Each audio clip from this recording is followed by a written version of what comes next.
Assalamualaikum warahmatullahi wabarakatuh. Sugeng rawuh pamirsa, selamat datang kembali di resep Ulin Nama. Seperti yang kalian dengarkan sendiri, tingkat kekrispiannya, selain crispy, rasanya pun juga enak banget.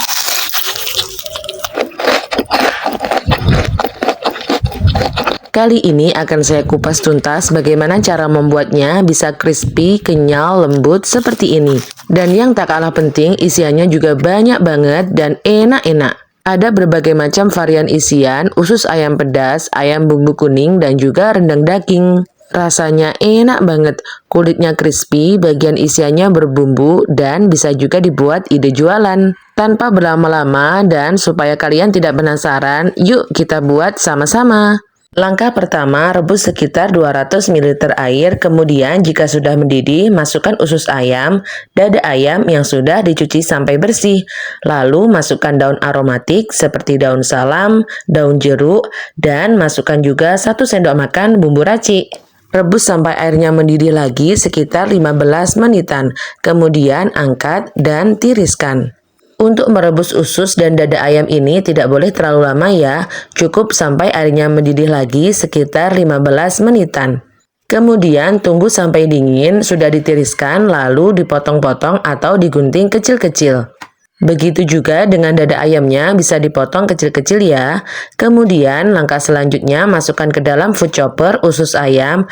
Lalu chopper usus ayamnya kasar-kasar saja, jangan terlalu lembut ya. Bisa dichopper sekitar 1-3 putaran saja. Langkah selanjutnya setelah menchopper usus tadi, kemudian masukkan dada ayam yang sudah dipotong kecil-kecil lalu juga dichopper. Untuk menchopper dada ayam ini sekitar 1-3 putaran saja ya, supaya hasil gilingan ayamnya nanti tidak halus banget. Langkah selanjutnya mari kita buat berbagai macam varian isiannya. Saya menggunakan sekitar 1-2 sendok makan bumbu dasar, tumis sampai wangi lalu masukkan ayam yang sudah dichopper tadi. Tambahkan penyedap rasa, garam, dan merica bubuk. Tambahkan juga 2 sendok teh bubuk kunyit, kemudian tambahkan sedikit air saja lalu ditumis sampai semuanya berwarna kuning. Tumis kembali sampai rasanya enak dan juga semuanya matang sempurna. Sampai di sini saja sudah bikin perut keroncongan karena baunya wangi banget dan juga rasanya enak banget. Yang bikin berbeda dengan yang lainnya yaitu isian rendang daging. Ini rasanya juga enak banget. Langkah selanjutnya, air rebusan dada dan usus ayam tadi saya gunakan untuk merebus potongan daging cincang. Rebus sampai daging sapinya empuk, lalu cuci bersih terlebih dahulu. Kemudian panaskan sedikit minyak, masukkan 1-2 sendok makan bumbu dasar putih. Tambahkan 1 sendok makan cabai giling, 2 lembar daun jeruk, 2 lembar daun salam. Tumis sampai semua bumbunya wangi, masukkan potongan daging sapi, tambahkan 3 sendok makan bumbu rendang, kemudian aduk sampai semua bumbunya tercampur rata. Tambahkan 100 ml air, kemudian rebus kembali sampai dagingnya empuk banget. Tambahkan 7-11 sendok makan kelapa gongseng, tambahkan juga 1 saset bubuk santan. Kemudian aduk dan tumis kembali sampai semua bumbunya tercampur rata. Masak kembali sampai airnya benar-benar menyusut, kemudian hasilnya menjadi seperti ini. Dari sini saja rasanya sudah enak banget. Dimakan dengan nasi hangat dan kerupuk saja rasanya sudah enak banget. Langkah selanjutnya, panaskan sedikit minyak, masukkan 2 sendok makan cabai giling, masukkan 1 sendok makan bumbu dasar putih, tambahkan 2 lembar daun jeruk, masukkan usus ayam yang sudah dichopper tadi, kemudian tumis sampai wangi dan sampai semua bumbunya tercampur rata. Tambahkan bumbu pelengkap seperti garam, penyedap rasa, dan juga merica bubuk. Lalu masak sampai matang dan hasilnya menjadi seperti ini. Ini merupakan varian isian yang paling pedas sendiri di antara yang lain, tapi rasanya tetap enak banget. Diamkan di tempat wadah yang lain terlebih dahulu isian usus ayamnya, kemudian sekarang mari kita membuat kulit cirengnya. Selanjutnya rebus 170 ml air terlebih dahulu, kemudian tambahkan bawang putih yang sudah diulek sekitar 1 sendok makan. Biarkan api kompornya dalam keadaan kecil banget, sembari menunggu mendidih kita membuat adonannya. Persiapkan wadah yang besar, masukkan 500 gram tepung tapioka. Tambahkan 200 gram tepung terigu, masukkan garam, penyedap rasa, merica bubuk secukupnya. Tuang air panasnya tadi ke dalam adonan tepung, lalu campur sampai bergerindil seperti ini. Tuangkan air mendidih sedikit demi sedikit, karena masih panas bisa diuleni atau bisa diaduk menggunakan spatula ya. Jika sudah tidak panas lagi, bisa diuleni menggunakan tangan. Untuk menuangkan air mendidih, lakukan sedikit demi sedikit saja ya, jangan langsung dituangkan semuanya. Sambil diuleni terus-menerus dan usahakan airnya dalam keadaan mendidih ya. Jadi bisa dipanaskan dengan api kompor ukuran paling kecil supaya airnya dalam keadaan masih mendidih. Uleni adonan sampai kalis, adonannya lembut dan juga sampai tidak lengket di tangan. Pipihkan adonan menggunakan rolling pin atau botol kaca bekas atau bisa juga menggunakan cetakan molen. Pipihkan sampai tipis sampai tekstur yang diinginkan. Jangan terlalu tipis banget dan jangan juga ketebalan. Selanjutnya bisa dicetak bulat-bulat menggunakan tutup toples. Untuk cetakan bulat ini bisa disesuaikan berdasarkan besar kecilnya cireng ya. Atau bisa diukur di cetakan cireng, cetakan pastel, seberapa besar kecil ukuran yang diinginkannya. Untuk cetakan bulat tutup toples ini saya menggunakan ukuran sedang dari cetakan pastel. Jadi cireng yang saya buat di sini ada ukuran yang paling besarnya dan juga ukuran sedang. Dan yang saya buat ini adalah ukuran sedang. Setelah dicetak bulat, taburi sedikit tepung tapioka di atasnya, kemudian bisa ditumpuk dengan kulit cireng lagi. Insya Allah hasilnya nanti tidak lengket dan bisa disimpan di dalam plastik jika masih akan digunakan sekitar 5 jaman lagi. Hasil kulit cirengnya tidak lengket dan juga tetap lembut dan tidak kering. Jika kulit cirengnya tidak cepat digunakan, bisa disimpan di dalam plastik ya. Kemudian plastiknya ditutup dan disimpan di chiller kulkas. Insya Allah aman terkendali. Langkah selanjutnya, mari kita isi adonan cirengnya. Pertama, pipihkan terlebih dahulu bagian pinggiran kulit cireng, kemudian ditekan-tekan di cetakan. Olesi bagian pinggirannya menggunakan air, lalu masukkan 1 sendok teh isian.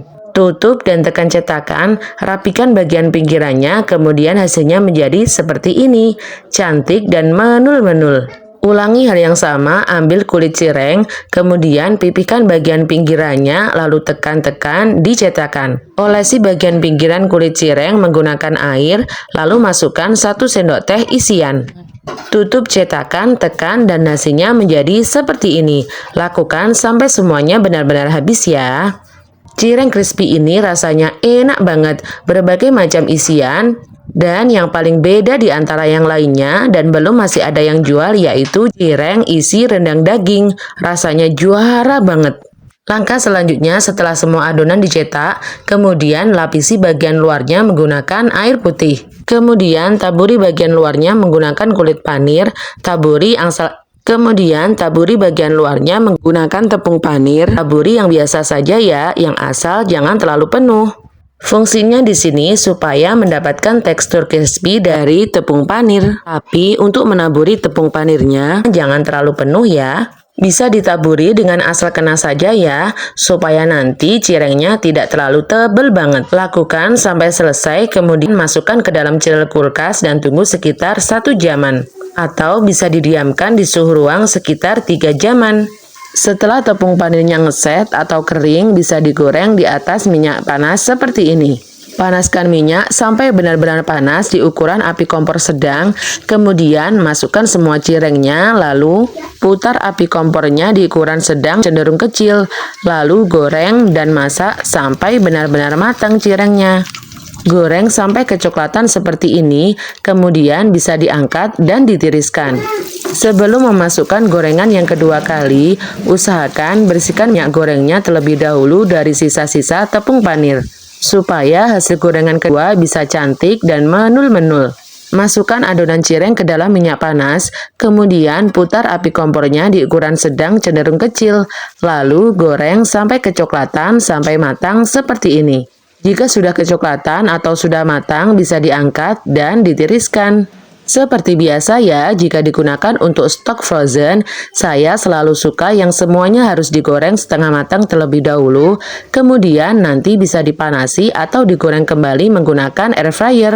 Kalian bisa juga menggorengnya kembali menggunakan minyak panas ya, dan nanti hasilnya pasti lebih crispy banget. Ulangi hal yang sama, goreng semua adonan sampai habis. Tips supaya gorengannya tetap cantik, selesai menggoreng harus dibersihkan terlebih dahulu, disaring minyaknya dari sisa-sisa tepung panir ya. Dan setelah matang, maka hasilnya menjadi seperti ini. Cirengnya cantik, menul-menul, dan enak banget. Untuk bumbu taburnya, saya menggunakan bumbu tabur sapi panggang, bumbu tabur balado pedas, dan juga cabai bubuk. Untuk bumbu tabur ini, saya menggunakan merek Mazzoni ya, karena rasanya menurut saya lebih enak banget. Campurkan semua bumbu taburnya dan cara penyajiannya seperti ini. Ambil cireng ukuran besar, ukuran sedang, lalu bumbu tabur ditaburkan di atasnya. Ditambah dengan bumbu tabur seperti ini, cirengnya makin enak banget. Karena dasarnya sudah enak ya. Tekstur cirengnya lembut, kenyal, dan crispy banget. Untuk isian ayam bumbu kuning ini, anak-anak suka banget. Tapi sajikan tanpa bumbu tabur ya. Perpaduan isiannya seperti ayam bumbu kuning, usus ayam pedas, dan juga rendang daging dengan kulit cirengnya pas dan cocok banget, sehingga membuat cireng isian ini makin enak.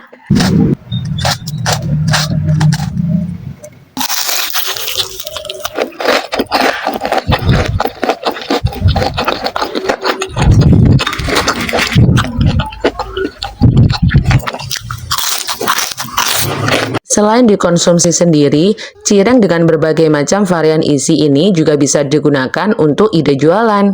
Insya Allah laris banget dan untung banyak, atau bisa juga kalian gunakan untuk stok frozen food ya.